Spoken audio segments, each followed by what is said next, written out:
هاي، عاملين ايه؟ النهارده هنرسم الصورة دي.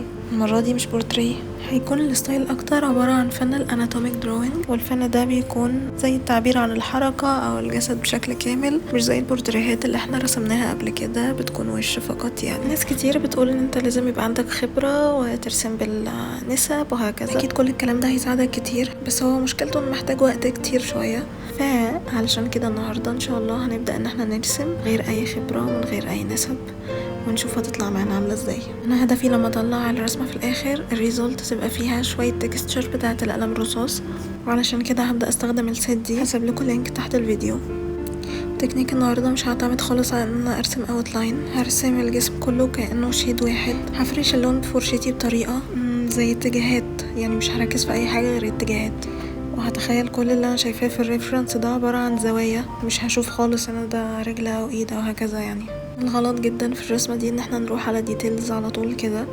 اول حاجه انا ببدا بشكل عام، وحتى الشكل اللي انا عملته العام ده هبدا ان انا اعمله سمادج بالبراش بتاعتي علشان اخفيه شويه او اخففه شويه، لانه طبعا غلط يعني بنسبه كبيره. استخدمت براش اسمها سوفت شادو، وبعدين بدات احط طبقه تانية نفس اللي انا عملته قبل كده بعمله تاني، بس تكون بطريقه اوضح شويه او بطريقه احاول اروح للصح اكتر شويه يعني. وهو ده بقى كان تكنيك النهارده، ان انا احط طبقه اسيحها واحط طبقه تانية اسيحها تاني، وكل طبقه انا ببدا ارسمها ببدا اركز في الريفرنس بتاعتي، احاول اجيب الشبه اكتر للريفرنس بتاعتي.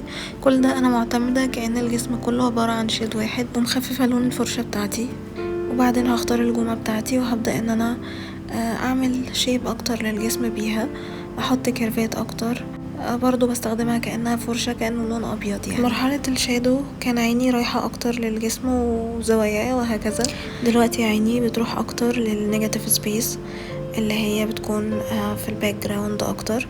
ده بيساعدني ان انا اظبط الشيب اكتر بتاع الجسم، انا اركز على الفراغات اللي موجودة اكتر. والفكرة ان انت بعد ما بتعمل سمادج برضو بتلاقي ان الشادو اللي انت لسه عامله بيبدأ يخف معاك، فتبدأ تحط درجة عليه أتقل شوية. بس الفكرة هنا مختلفة، يعني لما هنيجي نحط الدرجة الأتقل هنحطها في أماكن لا، هحطها في كل كتلة أنا شايفاها قدامي في الريفرنس. هنا هي حاسة ان هي غامقة شوية، هبدأ أحط لون غامق عليها، وهبدأ أعمل كده في نفس الوقت في اللون الفاتح. مش هنسى بين كل طبقة التانية أعمل سمادج تاني، أفضل أعمل كده وأعيد كتير كتير لحد ما هوصل للمرحلة دي. ده آخر وقت أنا عمالة برضو أعمل سمادج، وطول ما أنا بعمل كده أنا مش بنسى وعيني دايما على الريفرنس. لما هحس ان انا تمام قوي مع الشكل اللي انا وصلت له، طبعا بفضل اعدل في الزوايا لحد ما اوصل للشكل اللي انا مرتاحه له.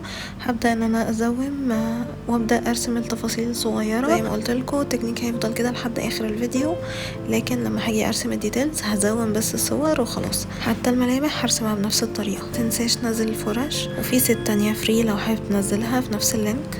وما تنساش تعمل لايك وسبسكرايب، وهسيبك مع باقي الرسمه.